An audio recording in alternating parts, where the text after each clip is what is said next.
la notificación, el abogado se encarga de plantear una de esas para darle tiempo a contestar, porque esas excepciones previas se llaman así debido a que la ley dispone que previo a contestar la demanda podrá interponerse cualquiera de las siguientes excepciones, y ahí están listadas ya con su nombre. Por eso se dice que esas ya están nominadas, las excepciones previas. El otro tipo de excepciones que existen son perentorias, pero esas se resuelven en sentencia, y la diferencia entre las excepciones previas y las excepciones perentorias es que las excepciones perentorias atacan la pretensión del actor, el fondo del asunto, porque el actor está demandando y el demandador con las excepciones perentorias busca destruir la pretensión del actor, pero lo tiene que probar, se resuelven en sentencia, mientras que estas excepciones previas se tramitan a través de un mini proceso que corre paralelo que se llama incidente. Los incidentes están regulados en la ley del organismo judicial y se resuelven a través de un auto, ¿verdad? Porque recordaos que las resoluciones judiciales son decretos que sirven para darle trámite al proceso, autos que resuelven cosas que no, como las excepciones previas, que no son el fondo del asunto, pero que es una situación que se desprende de esa misma pretensión de fondo, pero es una situación accesoria, por eso se llama incidente, pero hay que resolverlo. Por ejemplo, el caso de que, digamos, una excepción previa clásica, digamos, la falta de personalidad, el hecho de que me llegara a mí una demanda en la que, digamos, que me están demandando a mí, y yo me llamo Héctor Indalecio Rodríguez, ¿verdad? Y entonces pusieran que el actor en la demanda pusiera, demando al señor Héctor Indalecio, y pusiera Indalecio con H, Rodríguez. Entonces yo, cuando recibo eso como previo a contestar la demanda, digo yo, esto está malo, pero no pondría demanda defectuosa, sino que como yo no me llamo así, quiere decir que ese es otro sujeto. Entonces planteo una excepción previo a contestar la demanda.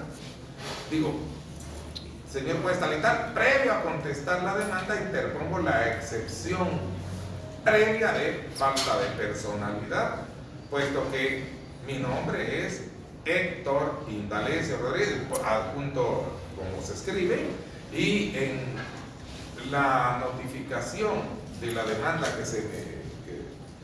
por este medio de vacuo, se demanda a un señor que se llama Héctor Indalecio, con H, ¿verdad? Que no soy yo. Por lo cual devuelvo la cédula de notificación, interponiendo la excepción previa de falta de personalidad. Y entonces eso va a tramitarse en incidente, se llama esta cosa, de la ley del organismo judicial. Y ya, como es previo a contestar la demanda, el juez abre el incidente, determina con mi DPI que yo efectivamente no me llamo como dice ahí, y ahí se termina el asunto, ya no tienen por qué haber más cosas, ¿verdad? No hubo juicio porque con la excepción previa, por eso y no tendría yo por qué contestar más de la demanda.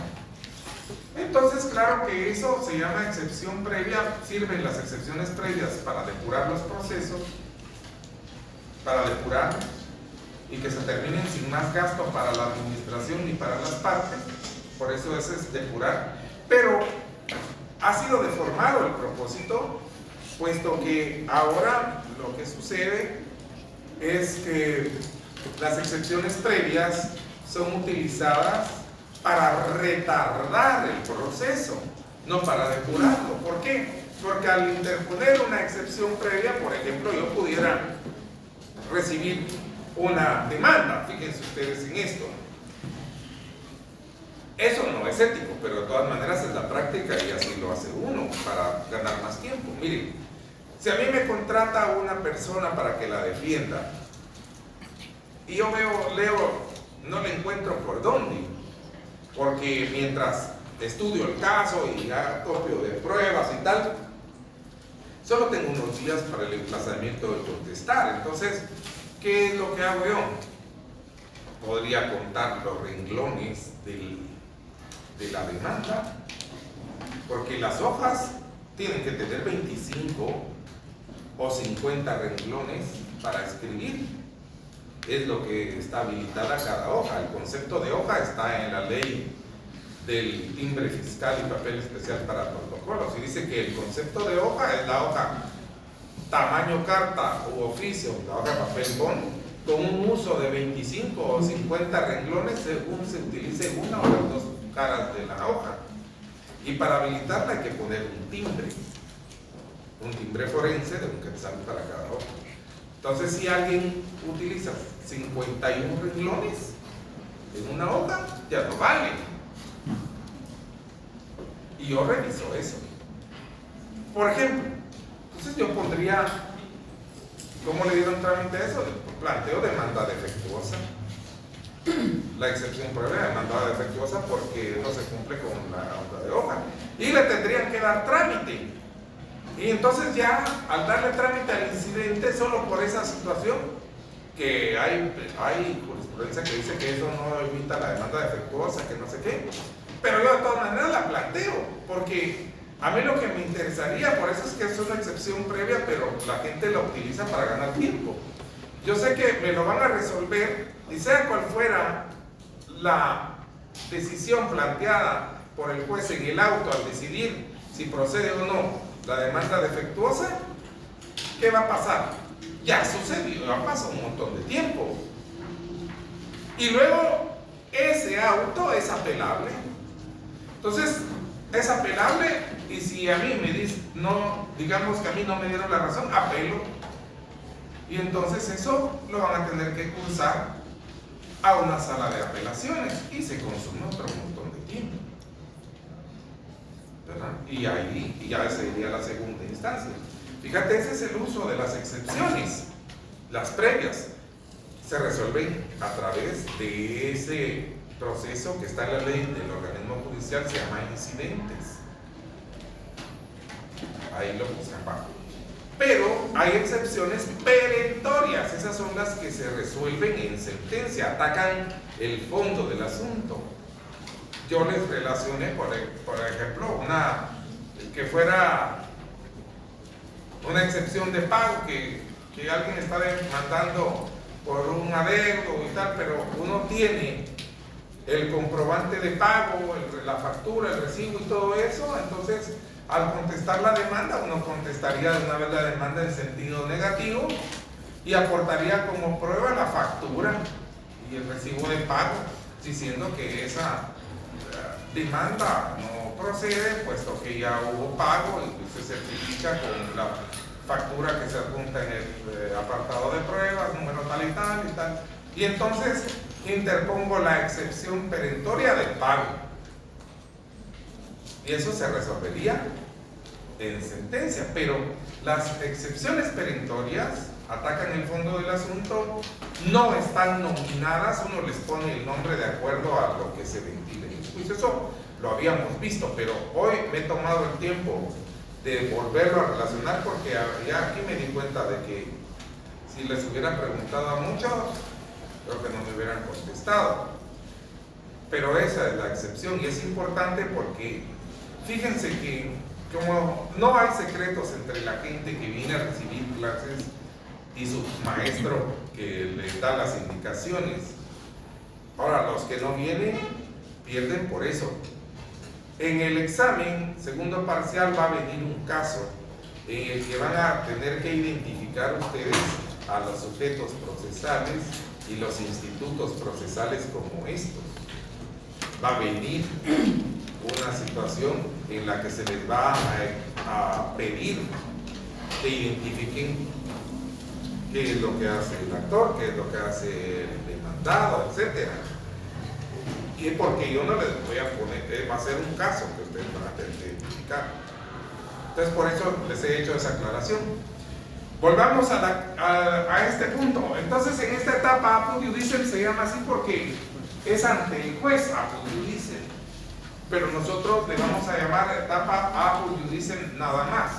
Se entiende que se llama así porque se lleva a cabo ante el juez y ahí las partes tienen que probar sus respectivas posiciones. Ya dijimos, el actor a través del intento trata de probar y el demandado a través de las excepciones que va a tener la fórmula, una parte que la resuelve.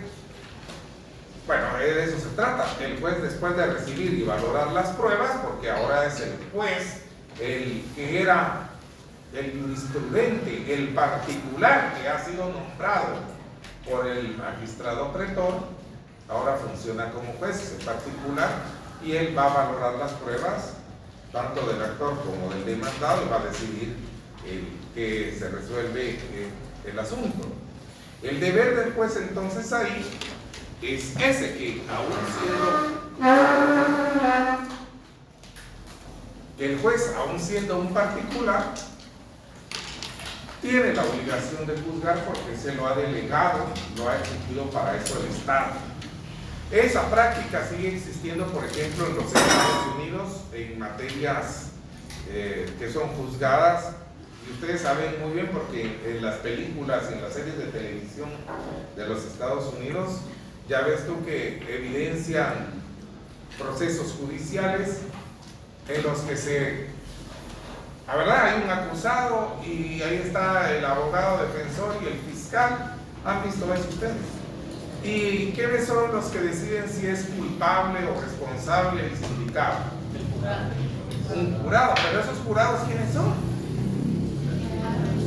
Son ciudadanos que han sido citados y examinados, si no eran delincuentes, si no eran locos como tantos locos que hay ahí, si no eran racistas, si no eran, ¿verdad? Todo eso los han examinado, si no tenían tendencias de algo, y entonces, si no tenían prejuicios, tal, pero son particulares y ellos son los que juzgan. Porque el juez, en estos procesos que vemos de los Estados Unidos, el juez, ¿qué es lo que hace? ¿La sentencia?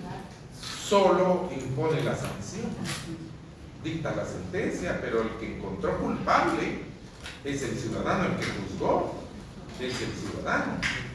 Por eso les pregunta el juez, ahí vean ustedes sus películas esas, ¿cómo encuentran al acusado?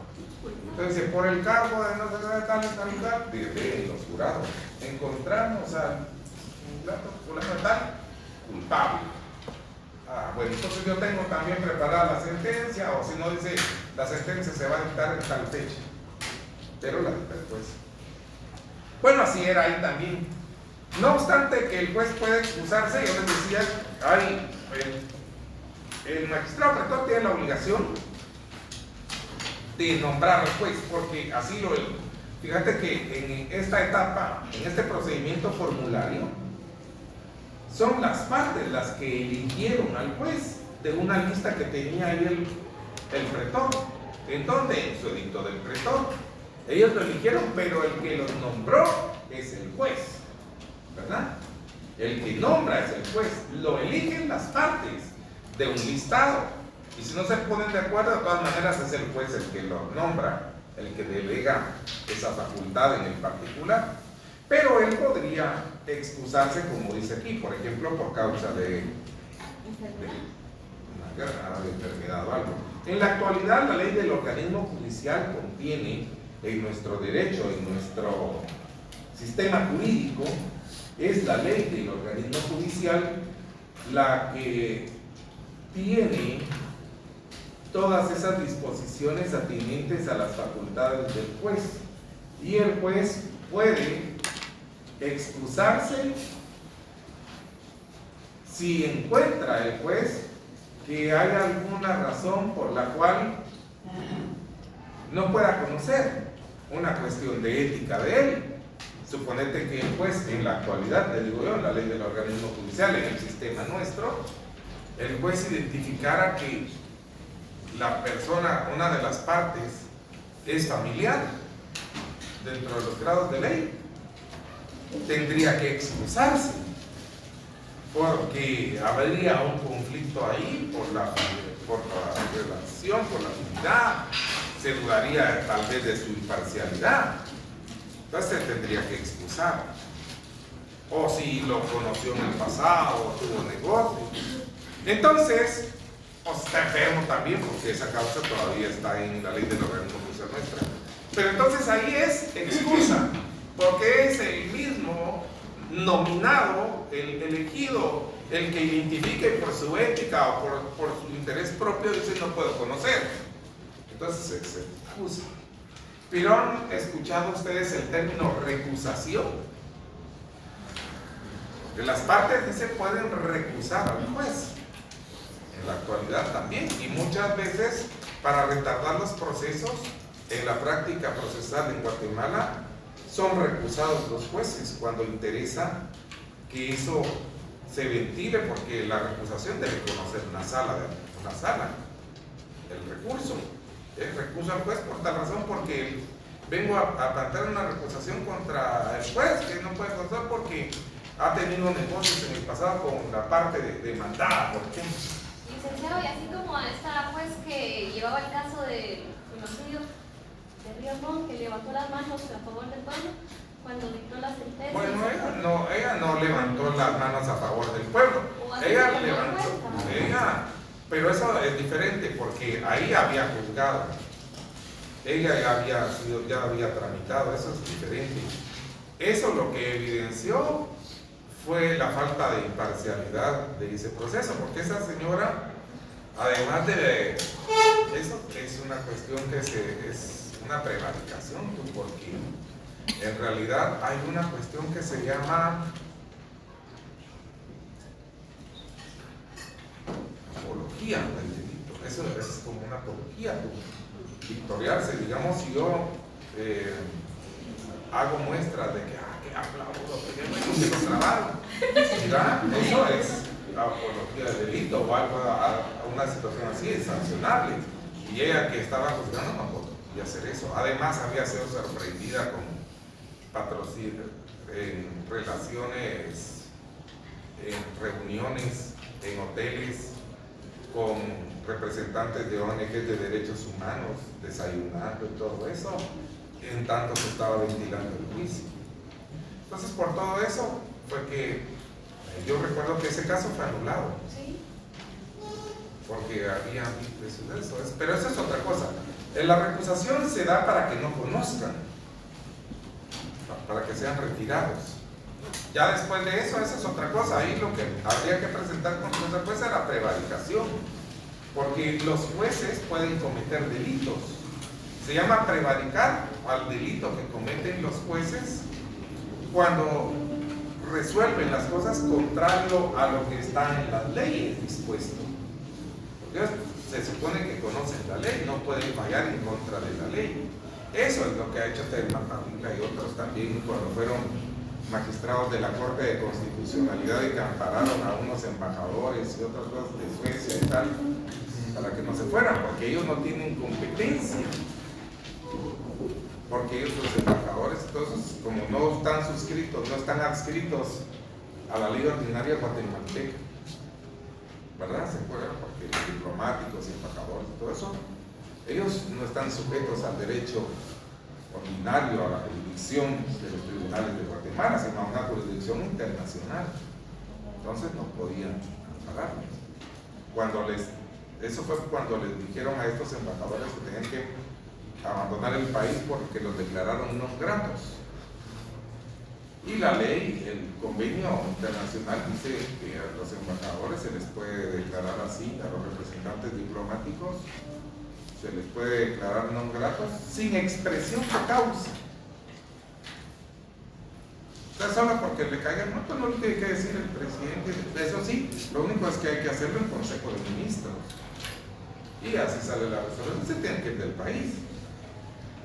Pero esos son otros casos, ya no estamos yendo por las ramas. La verdad es que, miren, esa excusa se presenta, el juez puede excusarse por esa excusa cuando él mismo plantea que no puede conocer. Pero si él sabe que no puede conocer porque tiene algún interés o conflicto de intereses, y es otro, un tercero, el que no quiere que participe, entonces es recusación, ¿verdad? Eso está en la ley del organismo judicial. Bueno, pero aquí es de donde nacen todas esas figuras, es lo que me interesa a mí aquí ilustrar, que de aquí nacen todas esas figuras. El juez, en el caso de los romanos, no necesariamente conocía de derecho porque era un ciudadano.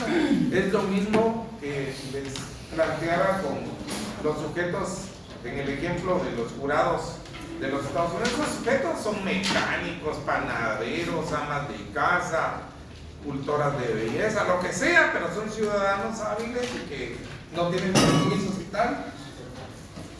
No tienen ningún conocimiento de la ley, pero por lo que exhiben en el proceso legal, pueden, ante las pruebas, determinar una responsabilidad, lo mismo que pasaba aquí con los jueces.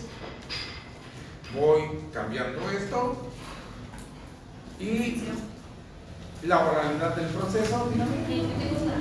Como ahí decía que el magistrado era que tenía juez que conociera el caso, pero ahora en la actualidad es conforme, me imagino, que la sala a donde uno presente las demandas no es uno el que lo puede sacar, sino que uno presenta. Bueno, sí, tenés razón. Anteriormente, para interponer una demanda, muy buena pregunta la suya. Fíjese que como nosotros sabemos que en la actualidad, ¿quién es el encargado de la jurisdicción en Guatemala?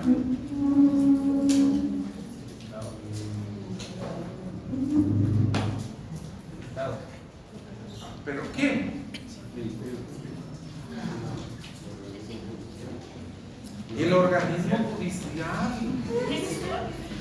No dice el artículo 203 de la Constitución. Es el organismo judicial el encargado de la jurisdicción. Y la Corte Suprema de Justicia administra y tiene y también delega la jurisdicción en los jueces. Y hay materias, ¿verdad? Hay competencias, mejor dicho. Porque yo les expliqué sobre la jurisdicción y las competencias. Entonces, suponete que tú estás en el interés de plantear una acción de carácter civil. ¿A dónde la vas a plantear? Depende de qué tipo de acción sea. Pero digamos que sea una acción personal aquí en Guatemala. Tienes tú que ir, antes se podía uno elegir, el profesional del derecho podía elegir a qué juzgado civil llevar según el conocimiento del profesional del derecho.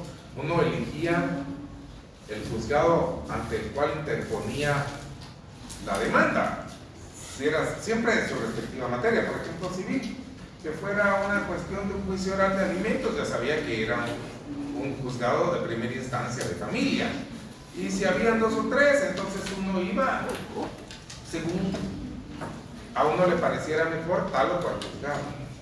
Pero eso daba lugar a que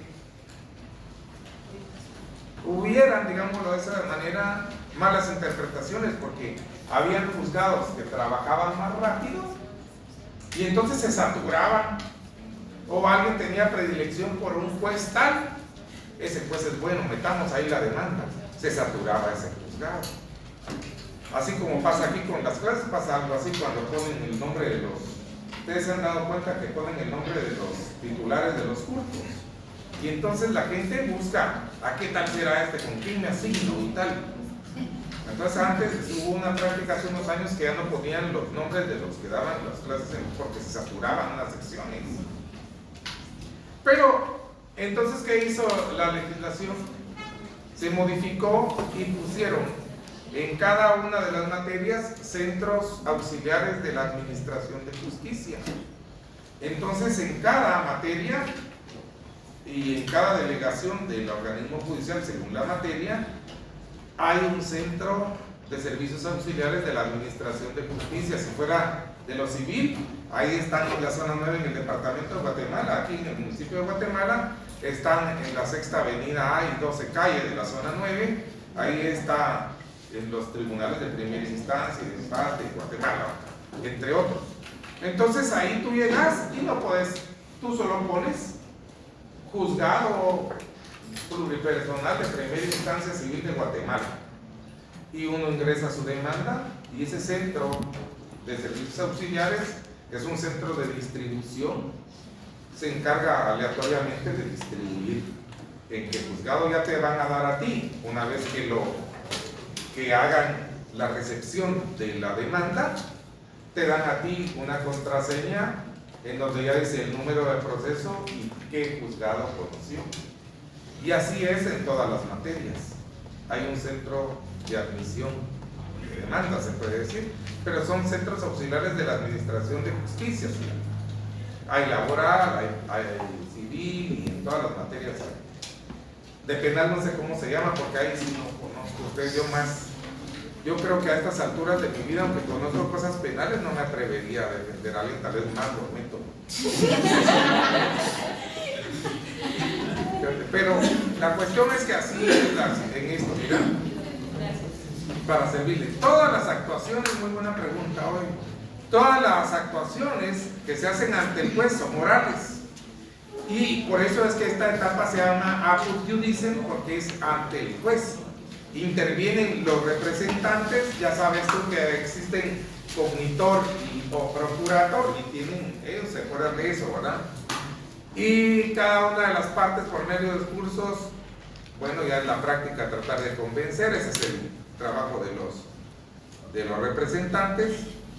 Y como dice ahí, en esa práctica de ellos eran más retóricas las funciones de los representantes que fueran personas que conocieran del derecho. Pero ahí va la etapa, mira, eso desaparece, esa es la oralidad del proceso, entra a partir de ese momento, y después de los discursos el juez recibe las pruebas. Esto me interesa a mí que lo sepamos porque hay unos principios que rigen las pruebas. Es el juez el que las recibe, pero solo considera las pruebas que las partes han aportado. ¿Cuándo las aportaron? Se las tuvieron que haber dado al magistrado cuando estuvieron en la etapa del análisis contestatario. Ahí ofrecieron la prueba y ahora aquí la va a recibir el juez, ¿verdad? Y entonces, fíjate que aquí el juez solo puede conocer esas pruebas que han ofrecido las partes. Como está limitada la capacidad del juez para conocer más pruebas, quiere decir solo las que han ofrecido las partes, él no puede decir yo necesito más pruebas para tal o cual duda, no puede él hacer eso. Entonces esto representa un... Ay, mijita, pase de una vez, pero no me digan nada porque si no me atrasa, pase. Miren, entonces esta regla sobre la admisión de las pruebas se llama principio dispositivo, se llama eso. El juez no puede buscar pruebas. Si él tiene una duda, pues se va a tener que conformar él, solo interpretarlo con respecto a las pruebas que hay. No puede decir, mire, yo tengo dudas sobre esto, tendrá otro documento. No se puede. Entonces eso se llama el principio dispositivo. Y ese principio dispositivo todavía funciona en la legislación actual. Nosotros, cuando ofrecemos prueba, vamos a ver que la prueba tiene sus momentos. Y esta regla del principio dispositivo solamente en este procedimiento formulario, en el juicio privado se da. Más adelante, ustedes saben que termina el procedimiento formulario cuando ya cambie el Estado romano a su fase de imperio, también va a variar el procedimiento del juicio privado. Ya se va a llamar cognitorio ahí en la fase de imperio. Ahí, en la fase de imperio, en el procedimiento cognitorio, el principio dispositivo va a desaparecer y ya va a surgir un nuevo principio en el que sí se le va a permitir al juez inquirir por más pruebas. Es decir, que si él tuviera duda acerca de algún extremo que a su juicio no está plenamente probado, él podría pedirle a las partes que la reciban, que traigan a la vista, o él investigar, por eso se llama inquisitivo. Pero ese principio inquisitivo se va a permitir en el procedimiento cognitorio, después, en la época postclásica, ya cuando sea el imperio. Aquí es el principio es el procedimiento formulario, en la época clásica del derecho romano. Entonces el principio de la época clásica es dispositivo, ¿verdad? ¿En qué consiste el principio dispositivo? En que el juez no puede pedir más pruebas, no puede inquirir por más pruebas, solamente tiene que resolver las cosas con lo que las partes ofrecieron. Así pasa en la actualidad. Miren, esa limitación que vemos del principio dispositivo le impedía al juez requerir más pruebas, pero se compensaba, como dice ahí, porque facultaba al juez para que a las pruebas que le dieron las partes, él las calificara, él les diera el valor que le parecía a él mejor darles a esas pruebas. Se llama principio de libre apreciación, porque el juez puede darle el valor que él considera a las pruebas. No puede pedir más, pero puede darles a cada una de las pruebas el valor que él considera lógico, según su leal saber y entender.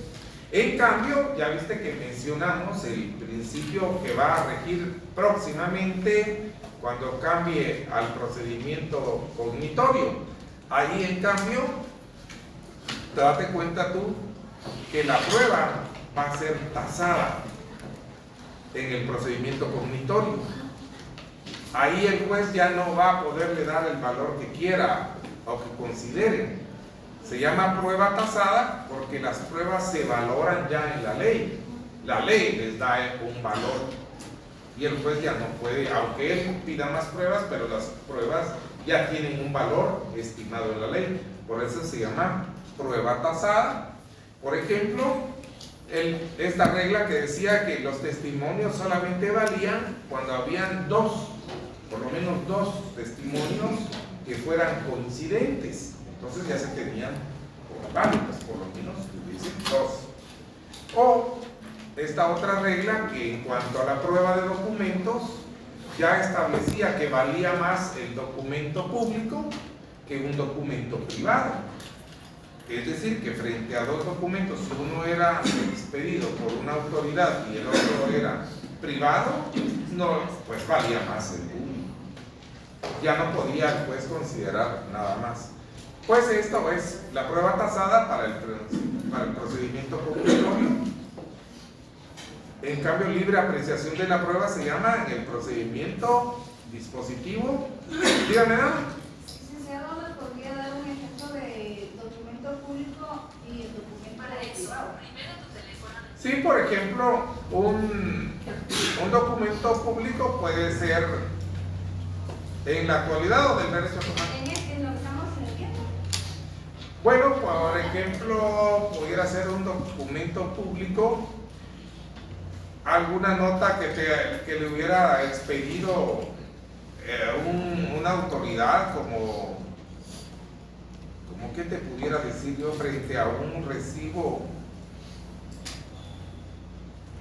como no había SAT en ese momento, ¿verdad? Pero digamos que sí habían escribanos y cosas así, y entonces estos que habían pasado por una escribanía te habían dado, por ejemplo, un título de que, mira, te puedo citar uno.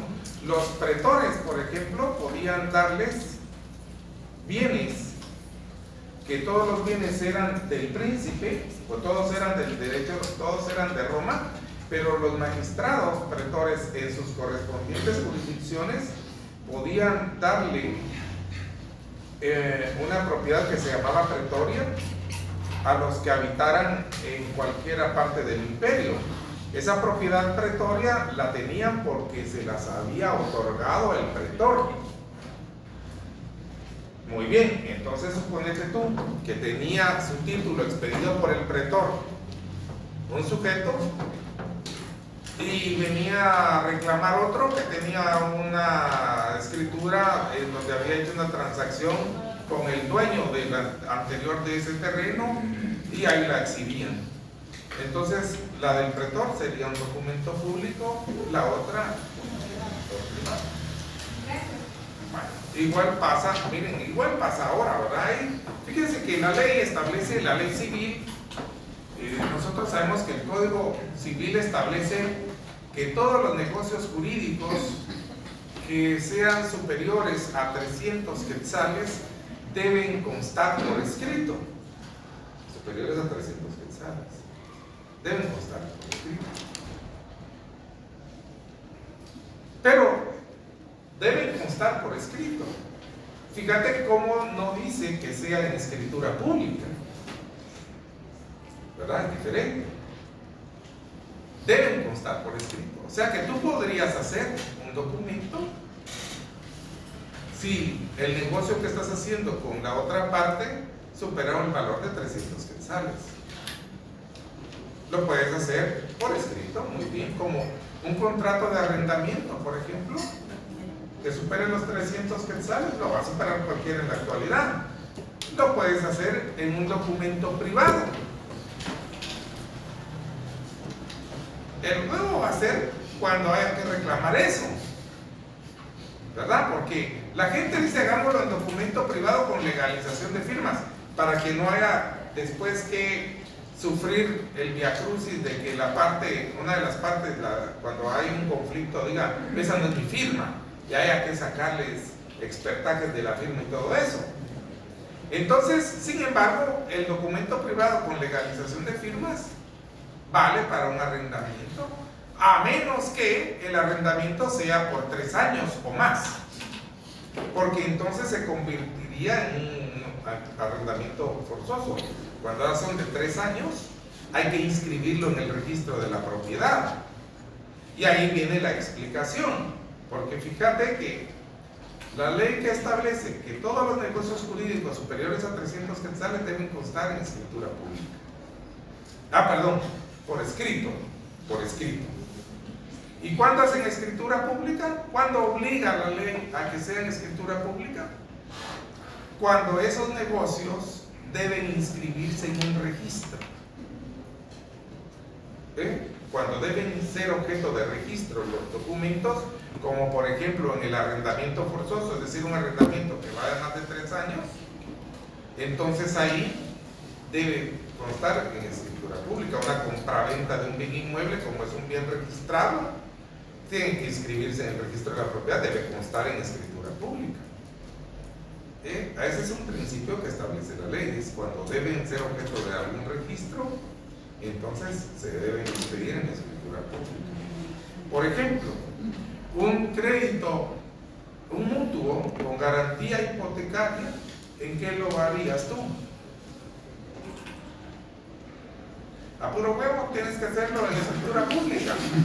¿Por qué? Porque eso se debe inscribir en el registro de la propiedad para que quede asentada la garantía que está anotado, que tiene una hipoteca. Pero si tú expides un préstamo fiduciario de buena fe nada más, y eso no hay que registrarlo, es el riesgo que tú corres, ¿verdad? Mejor hace un pagaré, también cosa por escrito y ahí se termina. Muy bien, sigamos porque si no, ¿qué más? Estos son los 3 momentos de la prueba que dice la doctrina. Mira, la prueba tiene 3 momentos fundamentales. El primero es el ofrecimiento de la prueba, porque con la acción, con la demanda, uno ofrece la prueba. Y es importante ofrecerla. Todos los medios de prueba que uno considere pertinentes se deben ofrecer. Luego está el momento de la aportación de la prueba, como pasa aquí en el juicio romano, que ya la recibe el juez. En nuestro sistema jurídico civil, en los procedimientos civiles, así es.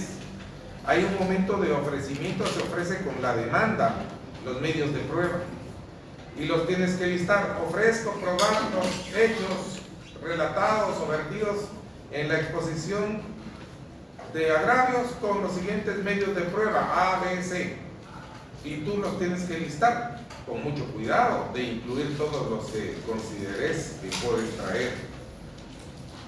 Pero si, ¿qué pasa? Hay que listarlos, hay que ponerlos en la exposición del ofrecimiento de prueba, porque cuando llegue se va a abrir un momento, bueno, se abre a prueba el proceso por 8 días, vas a llegarte a la resolución. Quiere decir que es el momento de aportar la prueba. Entonces tendrías que, como todo es a petición de parte, vas a tener que hacer un memorial en lo que decía: por ser el momento procesal oportuno, vengo a aportar los medios de prueba ofrecidos en su oportunidad, consistentes en A, B, C, los mismos que ofreciste. Si te quieres tú pasar de listo y A, B, C, D, como esos medios de prueba en la aportación te dice vengo a por, así sería, por ser el momento procesal oportuno, con citación de la parte contraria, vengo a aportar los medios de prueba ofrecidos en su oportunidad. Se supone que el juzgado lleva control de eso, pero podría pasarse, porque son humanos también los juzgados, y admitir un medio de prueba que no fue ofrecido. Entonces, por eso es con citación de la parte contraria, para que la otra parte se dé cuenta. Eso lo hacen las dos partes, tanto el demandado como en su acción, tanto el actor en su demanda como el demandado en su excepción, aportan, ofrecen y deben aportar en el momento procesal oportuno. Y es obligación de uno controlar eso también, porque si el juzgado admite un medio de prueba que no fue ofrecido y tú no te das cuenta, aunque si te das cuenta después, no puedes apelar eso. ¿Por qué? Porque siempre se tiene por consentido. Entonces por eso era con citación de la parte contraria. Ya no se puede interponer nulidad ni nada. Bueno, y el último momento es el diligenciamiento de la prueba, que es cuando el juez valora esas pruebas. Ahí están los 3 momentos: ofrecimiento, aportación y diligenciamiento. Si es 43 todavía, tenemos un poco menos mal. Bueno, entonces, ¿cuáles eran las pruebas? Las pruebas tienen su nominación. Por ejemplo, las pruebas son principalmente orales en el juicio de los romanos, porque era muy primitivo. Más eran confesiones que se les pedían a las partes, o declaraciones de testigos. También podía haber documentos, por supuesto, pero regularmente era declaración de las partes cuando las partes son las que están obligadas a declarar sobre algo. Declaración de testigo cuando es un tercero al que se le preguntan las cosas, ¿verdad? Ahí están. O juramento cuando se le pedía a alguien que jurara. Y sí. Y cuando aparece alguna prueba, yo porque he visto así películas de que de repente aparece una prueba que no estaba ofrecida, pero es una prueba esencial, digamos, que para definir si la persona estuvo en el momento de un asesinato y no se encontraba con esa prueba y de repente aparece o la obtiene, ¿qué se hace? Bueno, aunque eso es de derecho penal, regularmente las pruebas que no fueron incluidas en su oportunidad no son admitidas. Entonces, si se tratan de ofrecer, la parte interesada va a tener que oponerse a la recepción, porque ya sería ilegal por extemporáneo, ¿verdad? O porque la prueba fue viciada de alguna manera. En nuestro sistema, en lo civil, si después aparece una prueba, como tú dices, y la quieren aportar, se quiere introducir, ya no se puede, porque pasó el momento. Hay un principio en nuestra legislación civil. Es jodido esto, porque hay un principio que se llama de preclusión. Una vez que se pasó, ya no se puede regresar. Hay algunas situaciones en los juicios de familia por las facultades discrecionales. Discrecionales quiere decir que le dan al juez en los procesos de familia unas facultades para que él, conforme a su leal saber entender, su conocimiento de la ley pueda traer a la vista de manera extraordinaria una prueba para cerciorarse. Pero eso pasa en los juicios de familia, una prueba que se tramita a través de una figura que se llama auto para mejor fallar. Entonces trae a la vista pruebas extendiendo el periodo probatorio, pero eso pasa en muy contadas ocasiones en cuestiones muy particulares en la actualidad, como en los procesos de familia o en el derecho laboral, que es otra cuestión en donde también puede existir un auto para mejor fallar cuando no se recabaron las pruebas por alguna situación extraordinaria. Bueno, también, mira, las pruebas pueden ser las orales, declaración de las partes, declaración de testigos, ¿verdad? Las de documentos escritos, que también existían, por supuesto, documentos. Aquí es lo que te decía, las declaraciones de las partes son afirmaciones o confesiones que se reconocen algún hecho.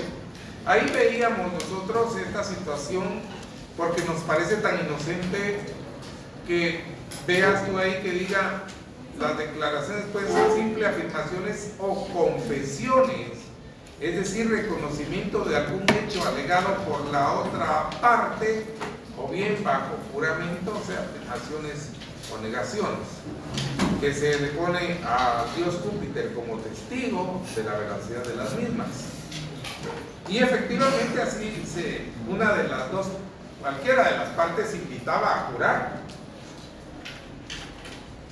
ante el juez que las cosas eran o no eran como se decían, y si la otra parte tenía el valor de jurar por su Dios, pues así se resolvía el asunto. Fíjate, parece para nosotros, dicen que estúpido eso, porque no me parece a mí, cualquiera podía decir jurar y ya se salva. Pero para ellos sí era porque respetaban o tenían temor de sus dioses. Para ellos jurar o prometer por sus dioses era una situación de muerte. Era una situación de muerte. No se podía tomar como lo hacen ahora. Hay unas religiones en el mundo que son... Miren, las señoritas dos que están ahí, háganme por favor, la señorita de lentes, pásese para acá, por favor. Usted que está platicando, es que todos, miren, yo la he visto de toda la clase platicando con su amiga, mejor pásese para ahí.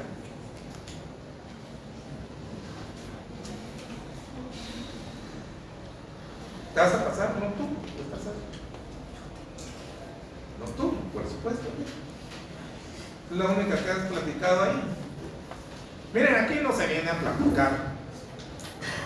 Fíjense que a mí me paga muy bien la universidad, es cierto. Pero fíjense que yo tengo la responsabilidad de ilustrarles a ustedes. A algunos pueden tener en menos la transmisión de conocimientos que uno quiere hacer. Es interés de cada uno. Si en realidad no les interesa, está bien, porque cada uno elige qué es lo que quiere, pero debe respetar el derecho de los demás de aprender. Y debe dar, yo trato de hacer valer mi autoridad, porque a mí me cuesta exponer. A mí no me gusta hablar en público, pero lo debo hacer por imperio de mi profesión y mis responsabilidades. Créanme que con mucho respeto y temor vengo delante de ustedes cada tarde, cada sesión, porque no puedo venir a compartirles simplezas. En ustedes está el futuro de la profesión. Mira, yo soy colegiado 7759. Actualmente, hasta la juramentación de hace unos días, creo que se colegiaron y ya están juramentados en la Corte Suprema como 44,000 abogados. muchos de los cuales estoy seguro que no sabrán algunas de las cosas que aquí compartimos. Entonces, fíjense que yo sí invierto el conocimiento porque trato de desquitar la inversión que hace en mí el pueblo de Guatemala. A ustedes no les cuesta mucho, por eso es que vienen a platicar y a hablar por teléfono. Pero al pueblo de Guatemala les cuesta una pasta. Aquí hay profesores que, de acuerdo a su posición en el escalafón que tenemos aquí, se llaman titularidades, le llaman aquí. Hay profesores que ganan 40,000 quetzales y más. Por eso hay unos que ustedes miran ya bien viejitos, no quieren renunciar porque les conviene estar ahí. Es una pasta. Aunque el techo de jubilación de la universidad sea de 14,000 quetzales, ellos no quieren irse con 14,000 porque eso representa menos de la mitad de lo que ganan. Y como aquella ley que sacó con buen juicio la universidad en el año como 2014, que era la ley de retiro obligatorio, eso era una buena ley, que el retiro fuera a los 65 años. Es que hay un momento en el que uno debe dar paso a otra generación. En cambio aquí, ¿van a salir algunos profesores? Yo toco madera.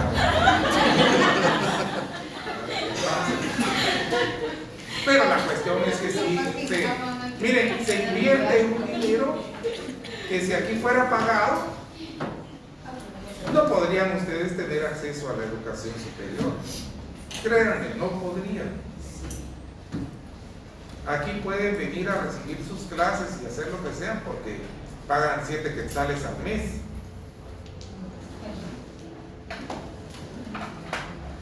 Bueno, entonces el juez valora las declaraciones. Bueno, ya ven que estábamos hablando de eso de Júpiter y de todo eso. Porque para ellos la confesión ante sus dioses era una manera sencilla de resolver las cosas, pues verdaderamente creían en que sus dioses les respondían. Por eso era que sacrificaban a sus primogénitos para que sus dioses les pudieran hacer un favor. Por eso para los romanos fue locura que el cristianismo al principio les presentara que solamente con creer podías tú ser salvos. Que ese era el método de expiación de pecados y todo eso había quedado atrás, y solamente a través de una simple declaración de fe, como dice el apóstol San Pablo en su epístola a los romanos, precisamente creo que está en el capítulo 10, dice: cerca de ti está la palabra, en tu boca y en tu corazón, que si confesares con tu boca que Jesús es el Hijo de Dios y que Dios le levantó de los muertos, entonces será salvo. Porque con el corazón se cree para justicia, pero con la boca se confiesa para salvación. Y esta es la palabra de fe que predicamos, porque en otra parte también era duda de que si no creyéramos que Jesús resucitó, vana sería entonces nuestra fe. Y esa es la piedra angular del cristianismo, no solo de los protestantes del cristianismo, porque el que cree, cree, el que no cree, no cree. Pero ahora todo el mundo dice rapidito: por Dios, por Diosito, te lo juro. Como se toma el nombre de Dios en vano. En cambio, miren esos sujetos del Islam y todos esos, en lugar de que uno diga algo en contra de sus deidades, los mandan a matar. Hay un sujeto que escribió no sé qué libro, los versos de no sé qué, lo declararon proscrito en el mundo, donde sea que lo miren, lo van a matar por haber hablado mal de ese Dios, que yo mejor no digo nada, no van a hacer que pero así era. Por simple juramento se resolvían las cosas. Él pues valoraba eso. Los testimonios son declaraciones de terceros ¿verdad? Que alguien propone que vayan a declarar, como pasa ahora. Y ahí están los textos, no hay mayor cosa que explicar, el resto lo entendemos. No se pueden contradecir ni nada a eso. Muy bien, y los documentos.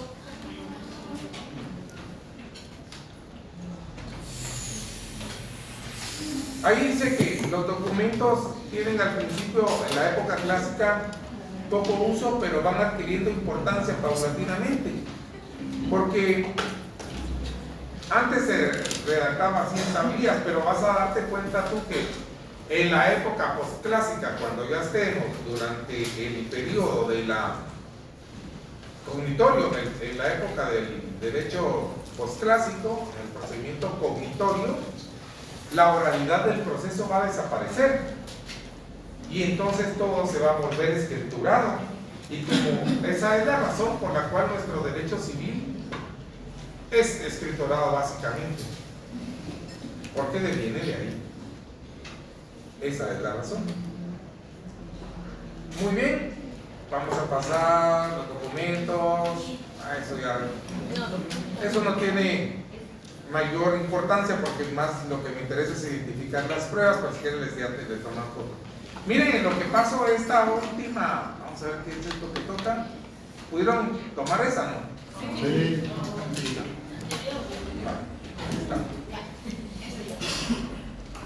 Ahora esto.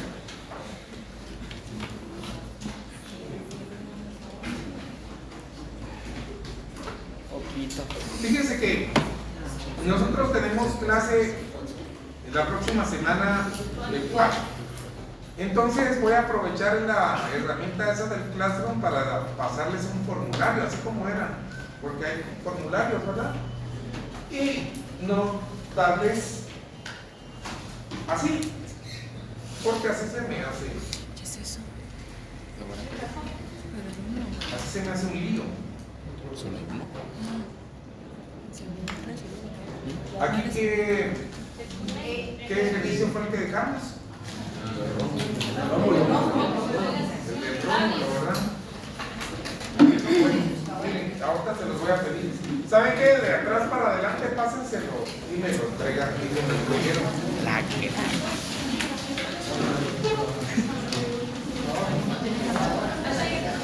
Bueno, aquí la sentencia es la decisión que declara el juez acerca de la cuestión. La sentencia, esto lo pasa.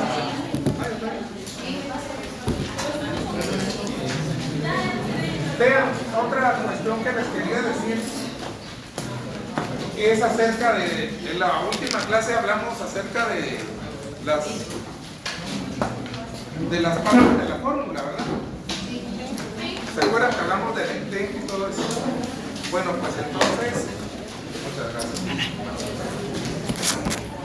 Todas las clases están. Fíjense, porque viene un casino que dice esto. La sentencia es la decisión que declara el juez acerca de la cuestión planteada en la fórmula, después de haber recibido y valorado las pruebas. Si concluye que el actor probó su intento, condena al demandado. Y si concluye que no lo probó, entonces, y que el demandado probó su excepción, ¿qué hora tenemos? 7. Ya me imagino, ¿verdad? Bueno, entonces ahí, hasta ahí en el juicio privado, no hay apelación, porque fíjense pues, no hay apelación en el procedimiento formulario, ¿por qué? Porque no hay jueces superiores, no hay un superior jerárquico, no hay ante quién apelar, la decisión de la sentencia va a ser concluyente. Y ahí nos vamos a quedar, no hay apelación, ¿verdad? Porque no hay superior jerárquico, no hay quien revise.